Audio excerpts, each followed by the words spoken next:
Morning, everyone. Welcome to this morning's edition of the NPC Markets Morning Call. Momentum and Iran hopes push stocks higher again.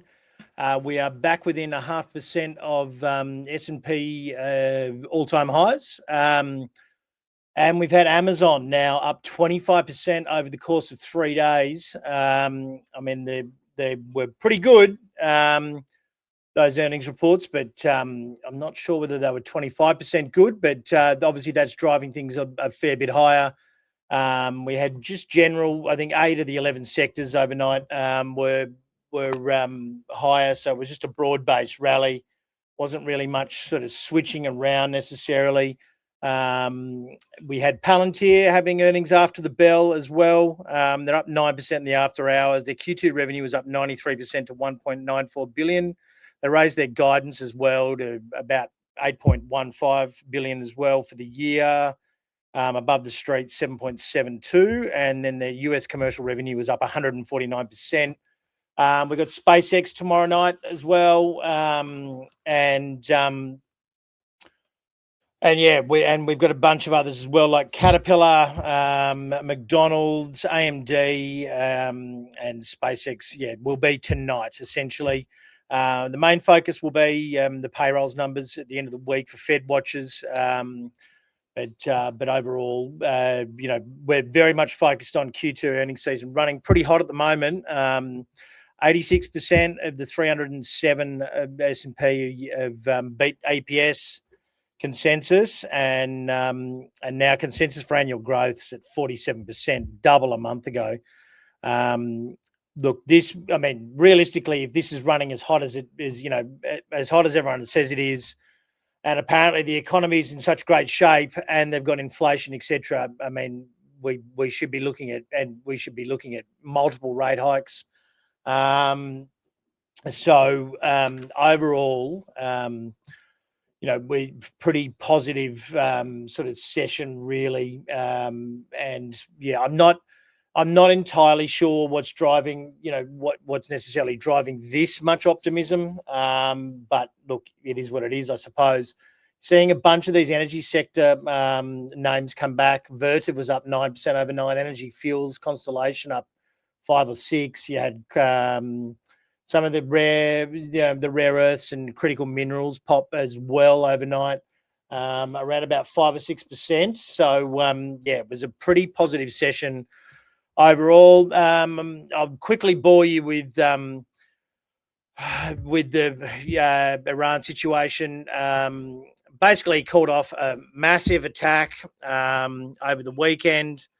He said the Saudis, UAE, and Qatar asked him, and Iran apparently asked him to stand down.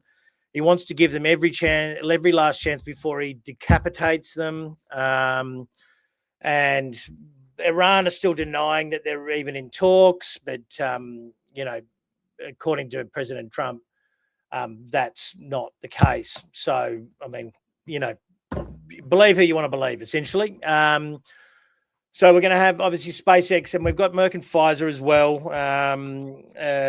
tomorrow. Oracle was up 9% overnight as well, actually, because obviously they've been a main, they've been the main sort of whipping boy for any hyperscaler spending going being met with negativity. So they've bounced back from 52-week lows. What else? We've got Boeing actually finally got their 737 MAX 7 FAA certification. It's taken forever, near a decade or something. I'd read somewhere. I just don't quote me on that necessarily. Apple was obviously a laggard overnight just because it's not, it's the risk off trade for AI overall. But Boeing was up around about 8%. Even Amazon and Google, which reported poorly, are now recovering really well. So, Amazon topped the $3 trillion mark for the first time ever as well. ISM manufacturing expanded at its fastest pace in 4 years as well in the States. And the Bank of Japan basically said it spent about 34 billion supporting the yen over the course of the last, the last 4 years. There was a little bit of talk around, whether, around the US and Japan, obviously jointly intervening in the, and they wouldn't hesitate to step in again. It's their closest coordination in 15 years in strengthening that yen. They're doing that because basically, otherwise, they're the biggest investors in US bonds. If they start bringing bonds home, money home, and that yen carry trade starts to unwind, that's a disaster for the for US Treasuries overall. So because the Chinese have essentially largely exited. Iron ore has been weighing on some of the miners here in Australia. It's down about 6% over the last 5 sessions,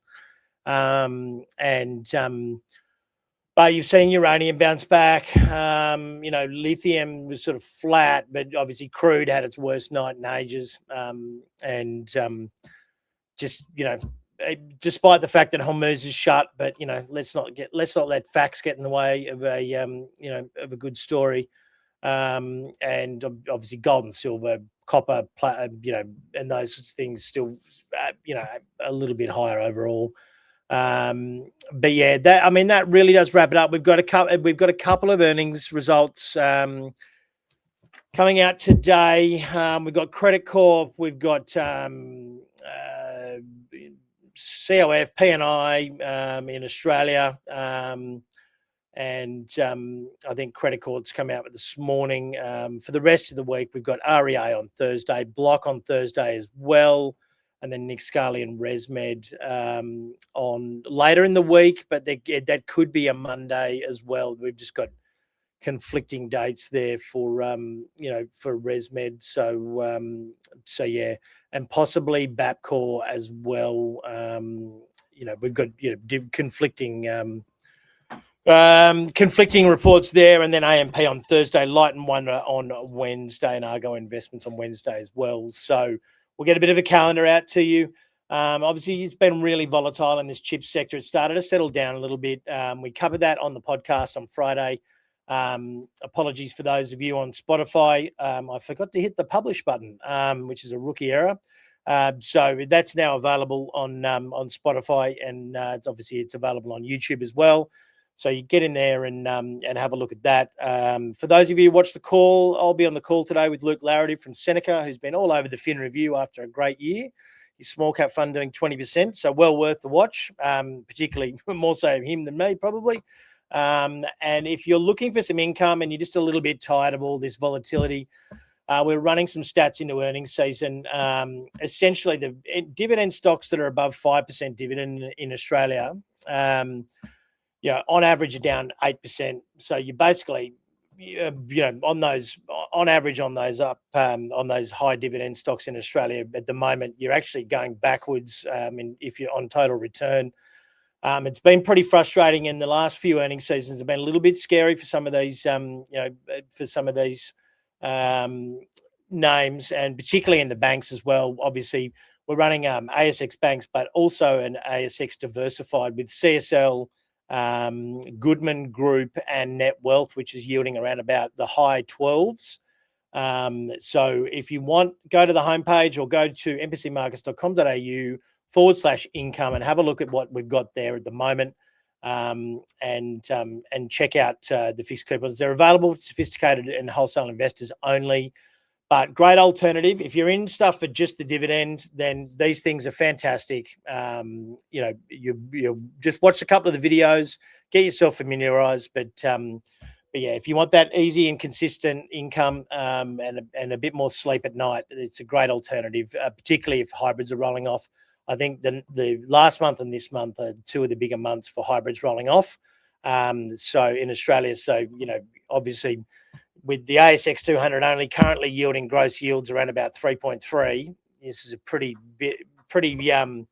easy alternative, and this is the banks one's a good one to get started with because it's the one that has the best track record overall in the last 30 years, and you sort of get your head around it and see those coupons come in. But they're very good products, extraordinarily popular with our clients, and well worth a look. They're going to close this week, but we do run them regularly. Do yourself a favor, go and check it out, and we'll speak again tomorrow, guys.